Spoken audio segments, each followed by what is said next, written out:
my daughter that led me on, and if that daughter were not the greatest simpleton on earth, I might have been rewarded for my exertions as I ought. Sir James did make proposals to me for Frederica, but Frederica, who was born to be the torment of my life, chose to set herself so violently against the match that I thought it better to lay aside the scheme for the present.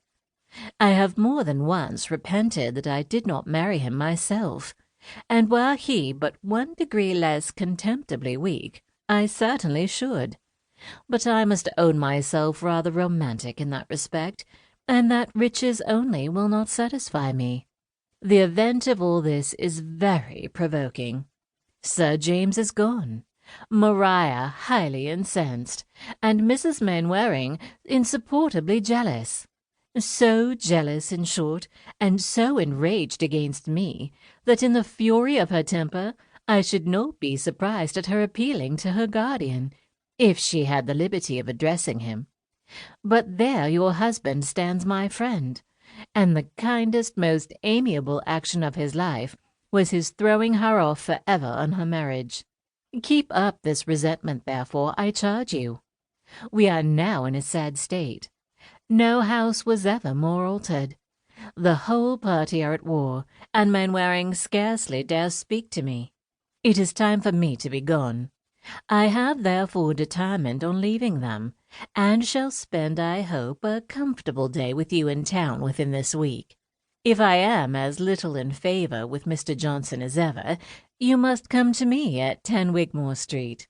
But I hope this may not be the case, for as Mr. Johnson, with all his faults, is a man to whom that great word respectable is always given, and I am known to be so intimate with his wife, his slighting me has an awkward look.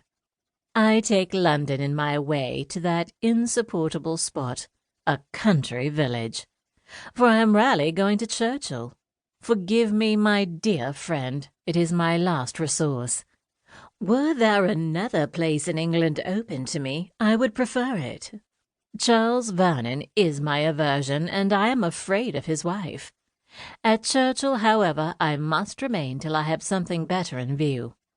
My young lady accompanies me to town, where I shall deposit her under the care of Miss Summers in Wigmore Street, till she becomes a little more reasonable. She will make good connections there, as the girls are all of the best families. The price is immense, and much beyond what I can ever attempt to pay. Adieu. I will send you a line as soon as I arrive in town. Yours ever, S. Vernon. Letter 3. Mrs. Vernon to Lady de Courcy. Churchill. My dear mother, I am very sorry to tell you that it will not be in our power to keep our promise of spending our Christmas with you, and we are prevented that happiness by a circumstance which is not likely to make us any amends. Lady Susan, in a letter to her brother-in-law, has declared her intention of visiting us almost immediately, and as such a visit is in all probability merely an affair of convenience, it is impossible to conjecture its length. I was by no means prepared for such an event, nor can I now account for her ladyship's conduct. Langford appeared so exactly the place for her in every respect, as well from the elegant and expensive style of living there as from her particular attachment to Mr. Mainwaring, that I was very far from expecting so speedy a distinction, though I always imagined from her increasing friendship for us since her husband's death that we should, at some future period, be obliged to receive her. Mr. Vernon, I think, was a great deal too kind to her when he was in Staffordshire.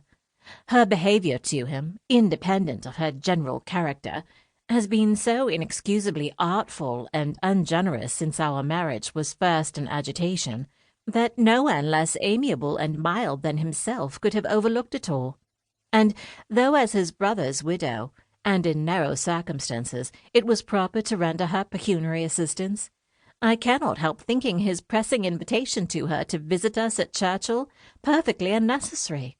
Disposed, however, as he always is to think the best of everyone, her display of grief, and professions of regret, and general resolutions of prudence was sufficient.